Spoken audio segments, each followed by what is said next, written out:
Amigos de Juego de Manos, continuamos de primera mano platicando con el senador Alejandro Encinas, senador independiente hoy, con una gran visión, un gran conocimiento del Estado de México y aquí compartiéndonos todo eso, que además fuera de cámaras también la charla es interesantísima, pero bueno. Así es. A ver, senador, yo tengo como mexiquense, estoy tratando de hacer de vocero de mucha gente que de repente se sintió huérfana políticamente, no se identificó con el que ganó, no se identificó con el segundo lugar ni con el tercero, buscó a alguien.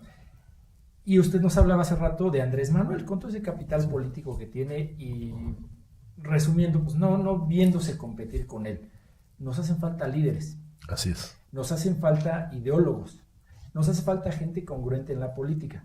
¿No le parece que usted fue muy intermitente, que de repente contribuyó a ese hueco que nos dejó y se concentró mucho en el Valle de México, en la Ciudad de México? Quizás estoy hablando como Toluco, el problema nacional. Sí, es así, sí. Pero así lo vimos, de repente, oye, se fue, ¿dónde quedó Alejandro? El que lo vimos en Tlatlaya, el que lo vimos en Viene Amatepec, y participa en un proceso y se va, ¿no? Y así pasó? como, ¿qué onda? ¿Por qué él no es quizá el estandarte de la oposición o del candidato independiente con toda esa fortaleza o congruencia que puede tener? Eso tiene dos respuestas muy puntuales. La primera, mira, yo hice mi carrera política aquí en el Estado de México. Yo inicié en los años 70 haciendo trabajo de organización sindical en el municipio de Ecatepec. Posteriormente estuve 10 años laborando en la Universidad Autónoma Chapingo, allá en Texcoco, donde establecí mi residencia, y me tocó todo el proceso de construcción de los partidos de izquierda de oposición. Yo fui dirigente del PSUM aquí en el Estado de México al principio de los años 80. Me tocó conformar el primer partido estatal de oposición, porque antes estaban ligados al centro, tanto el PAN como el PRD eran comités regionales. Ahí me tocó la formación del primer partido de oposición. Fui diputado de 85 a 88 y fui candidato a gobernador por primera vez en 1993. Cuando yo termino la campaña de gobernador, voy a formar parte de la dirección nacional del PRD, manteniendo nuestros vínculos. Y por supuesto, en todo ese tiempo mantengo mi relación con el Estado. Pero, y ahí es donde viene la parte interesante, viene el triunfo de Cuauhtémoc Cárdenas en la Ciudad de México, me invita a formar parte del primer gabinete del gobierno democrático como secretario de Medio Ambiente. Digo, pues yo ya cerré un ciclo aquí en el Estado de México. Es el momento en que ya llegue una nueva generación y me voy al gobierno de la ciudad. No soy secretario de Medio Ambiente, secretario de Desarrollo Económico, secretario de Gobierno y hasta jefe de gobierno, ¿no? O sea, no estuvo mal la decisión, pero además eso nos permitió tener mucho vínculo con el Estado de México, porque yo creo que no hay que verlos disociados nunca en la problemática de las dos entidades. Y de repente se me presenta, se nos presenta, viene la elección de nuevo gobernador en el año 2011. Entonces, ¿por qué en esos 18 años después yo tengo que volver a ser candidato a gobernador? La pregunta, ¿y ahora por qué 24 años después sí, claro, de que fui candidato a gobernador la primera vez, puedo volver a ser o me piden que sea candidato? Entonces la pregunta es, ¿por qué no ha surgido en estos años pues un liderazgo partidario o social que sustituya o que crece aquí en el Estado? Y la respuesta, lamentablemente, es muy sencilla. Porque no ha habido el surgimiento de liderazgos con la autonomía política del gobierno. ¿Qué quiero decir? Lo digo con toda responsabilidad. Las políticas de cooptación y de control que el gobierno estatal ha ejercido sobre los partidos ha alcanzado a todos los partidos y ha sido el principal obstáculo para la formación de nuevos liderazgos en la entidad. Yo creo que se dejaron seducir, se entregaron. Sí, yo creo que perdieron autonomía totalmente. Y yo creo que esa es la principal causa, independientemente de que los partidos no han tenido la capacidad de promover un relevo generacional. Los dirigentes estatales son los mismos Desde 20 años. desde los años 80. Sí, claro. Son los mismos de todos los partidos. Quizá lo que es paradójico, el que más se ha renovado es el PRI. Sí. Y eso es lógico que sea el que más se ha renovado porque está en el gobierno. Y eso implica rotación de cuadros en el gobierno y de la estructura partidaria. Pero yo creo que esa es la principal causa. Y la segunda respuesta es que no crean que me he distanciado mucho. Yo mantengo mi cercanía en el Estado, pero también me asumo como senador de la República. Yo soy senador por el Estado de México, por supuesto, pero mis responsabilidades van más allá de la entidad sin que esto implique desatenderla. Y me he metido a los temas de fondo, no solamente en materia de las reformas estructurales, sino los temas de seguridad nacional. Creo que mi trabajo legislativo ahí está plenamente acreditado. Y en el caso del Estado, lo interesante también el caso es que el referente para mucha gente, soy aquel referente que no está ligado a los partidos y la gente que me busca es aquella que fue excluida o que está harta de los partidos. Eso fue en gran medida de los temas que influyeron en mi decisión de romper con el PRD. Porque lo que se necesita hoy es que tanto los legisladores, los representantes populares que estamos en la lona, estamos igual de mal calificados que los policías, ¿no? Tengamos otro tipo de trato con la gente. Entonces, uno fue por una circunstancia política e histórica, como llegar al gobierno de la ciudad, pero otro también es que aquí no surgieron nuevos líderes por las políticas de cooptación y de corrupción mutua, recíproca entre los partidos y el gobierno. Con estas debilidades de autonomía que usted maneja acerca de los partidos políticos en el Estado de México, y tomando en consideración que los candidatos independientes también han quedado ya como que muy por debajo de la expectativa, yo creo que el único candidato desde mi perspectiva independiente pues es Pedro Kumamoto, ¿no? O sea, el Bronco yo no lo veo independiente por ningún lugar, pero sin embargo como que tienen muchas dificultades para afrontar un proceso electoral. ¿Cuál vía piensa usted utilizar? Si digo, los partidos están corruptos y por el otro lado, la vía independiente es, la verdad, un reto mayor, ¿eh? Es un reto mayor, pero yo digo, a ver, si vemos las encuestas hoy, la mayor intención del voto es en favor de candidatos independientes.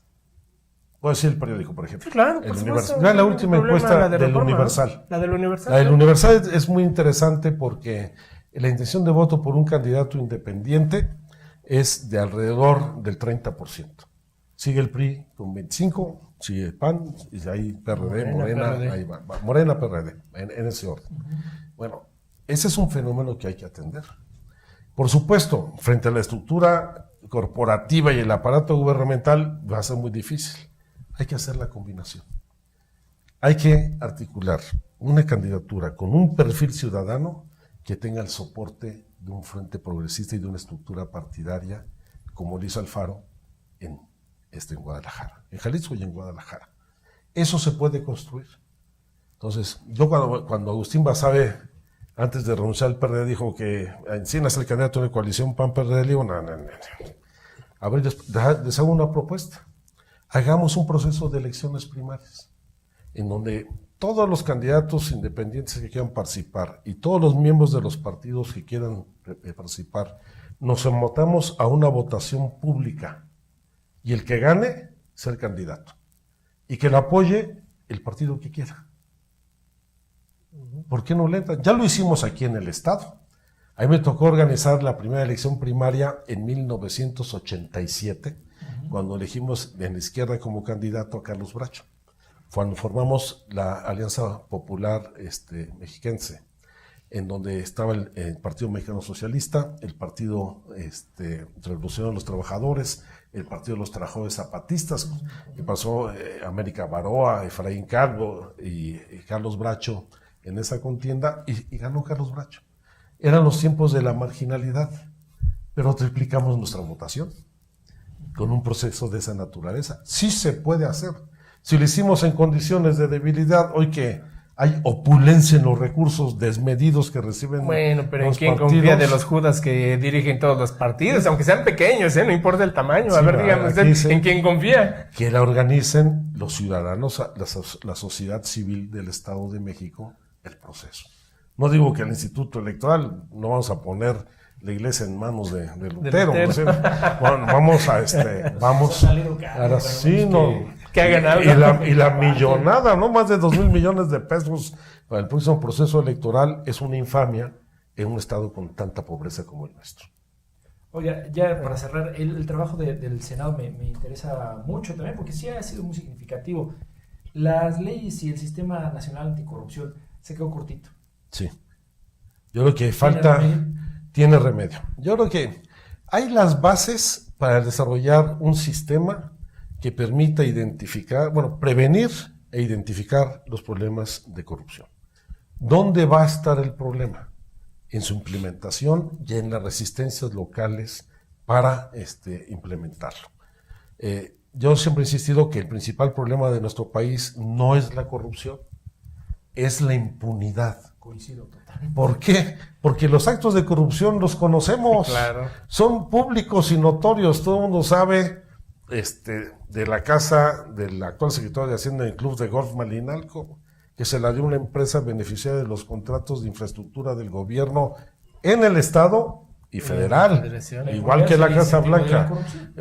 Lo que ha hecho el delegado de la Secretaría de Comunicaciones y Transportes aquí en el Estado de México. Con OHL. Con OHL y con IGA y todas estas cuestiones, los alegatos que hay sobre las concesiones carreteras, etcétera. Ahí están los actos de corrupción, se denuncian, se acreditan y no pasa nada. El problema está ya no en la ley, está en el Poder Judicial. Está en la impunidad que el sistema político le otorga a los funcionarios. El gran reto del Sistema Nacional Anticorrupción, ahora presidido por ciudadanos, yo creo que ese es el avance más importante, porque dentro del sistema se forma un Consejo Ciudadano que estará, quien presidirá de manera rotativa cada año el sistema. Es un primer paso, pero ojalá se pueda implementar. En mi pregunta final yo le quisiera cuestionar, a ver, cuando la sociedad, la mayoría silenciosa, elige un gobernante, no está pensando en que le pinte las calles, en que cumpla con su obligación de transparentar los recursos, de administrarlos bien, porque eso está en la ley, ¿no? Uno ve una problemática compleja y dice, ¿sabes qué? Yo necesito que para esta problemática compleja haya un hombre que me la resuelva. Inseguridad, desarrollo social, X. Ante esta situación, ¿cuál es su evaluación de Erubiel Ávila Villegas como gobernante del Estado de México? Porque como que se la ha llevado de pechito, ¿no? Pero los problemas que verdaderamente nos atañen, ahí están. No, yo creo que la gran tragedia del actual gobernador es su propio partido. Que los 2 primeros años de gobierno todos estuvieron prendiendo la veladora para que pasaran rápidamente y después removerlo, que se fuera de embajador o al gabinete federal y sin necesidad de elecciones extraordinarias, el chorizo Power regresara a la gubernatura del estado. Yo les digo, uno de los principales lastres que ha arrastrado Erubiel Ávila es su propio partido, los conflictos internos, y el otro es la carga tan importante que le representa a él, Peña Nieto, en la presidencia de la República. O sea, es un gobernador atado de manos, ¿no? Que llegó a la candidatura a pesar de el grupo político dominante en el PRI y que eso nunca se lo perdonará. Y por supuesto, ese atar de manos pues implicó que no fuera a atender a fondo los problemas de la entidad. Por eso, insisto, hay que romper con esas lógicas de las burocracias partidarias y de la aristocracia local. Porque aquí la aristocracia de las familias, yo no digo del grupo Atacomulco, sino de la clase política mexiquense que se formó en la cultura del político pobre político, y que el poder, el arte de la política es mantener el poder, pues es lo que tanto daño le ha hecho a nuestro Estado. Senador, muchísimas gracias. En tiempo extra y rapidísimo, la reforma educativa, ¿le van a meter mano? ¿Se puede hacer algo? ¿Dejamos que la gente se lleve todas las canicas? Yo creo que se equivocaron, empezaron mal, Debió de haber empezado a discutir el modelo educativo y luego hacer la reforma educativa. No haces una reforma laboral disfrazada de educativa para recuperar el control del magisterio y ahora resulta que están discutiendo el modelo. Lo hacen todo al revés. Lo primero que se había discutido es el modelo para así adecuar la ley al modelo educativo que requiere este país. Creo que sí viene una reforma importante, de hecho ya lo han ido asumiendo en la práctica. El que presenta un modelo educativo es el mejor ejemplo de que fracasó la reforma educativa y creo que hoy la reforma tiene que tener dos ejes fundamentales. Uno, que el Instituto de Evaluación Educativa sea realmente autónomo, porque hoy no es autónomo, porque el instituto que iba a hacer la evaluación no la hace. El instituto emite los lineamientos, la Secretaría de Educación, que no tiene que intervenir porque hay un órgano con autonomía constitucional, establece los parámetros y quien la implementa desde la selección y calificación de los evaluadores hasta la asignación de plazas es la autoridad educativa local. O sea, los gobernadores tienen el control de las plazas. Y lo otro que hay que modificar es el carácter punitivo de la evaluación. Y hay que asumir, no hay que inventar el hilo negro. Un sistema de evaluación, y de acuerdo a los cánones de la UNESCO, esta Organización de las Naciones Unidas, debe evaluarse al sistema educativo en su conjunto primero. ¿Qué tiene que ver esto? Con los planes y contenidos de los programas educativos. El segundo elemento a evaluar son los resultados en los educandos. Si este sistema efectivamente está siendo asimilado por los alumnos. El tercer elemento es todo lo de la infraestructura y las condiciones. ¿Cómo quieren que tengamos buenos resultados si millones de niños en las escuelas públicas llegan a la escuela a dormirse porque no tuvieron desayuno? O que están a la intemperie, que no hay gises, que no hay borradores, que no hay baños. Y la evaluación a los maestros no debe ser una evaluación a distancia, debe ser una evaluación en clase, en el salón. A ver, ¿de qué sirve tener un premio Nobel dando clase en una escuela pública si el alumno no le entiende absolutamente nada? La evaluación en clase tiene que ver con temas de pedagogía, sí, de ser didáctico, de transmitir un conocimiento. No tiene que ser doctorado en alguna materia específica, por eso hay una carrera de normalista, de maestro para la docencia, para saber educar. Eso es lo que debe evaluarse y eso no se evalúa con un examen de opción múltiple, sino el contacto que tiene el maestro con el alumno. Muchísimas gracias, senador. No, al contrario. Senador, un placer. Pues efectivamente se nos acabó el tiempo, que acá el amigo Oscar dice que es implacable, ese no nos perdona nada. Agradecemos al senador Alejandro Encinas que nos haya acompañado y esperemos que haya otros espacios y otros momentos donde nos pueda acompañar y no abandone tanto al Estado de México para que pues bueno, el Valle de Toluca, el Valle de Toluca, pues para que también se venga por acá a dar otras vueltas, sí, en radio, en Juego de Manos, cuando guste. Esta es su casa. Muchísimas gracias, es un gusto haber estado aquí. Continuamos, Juego de Manos, regresamos.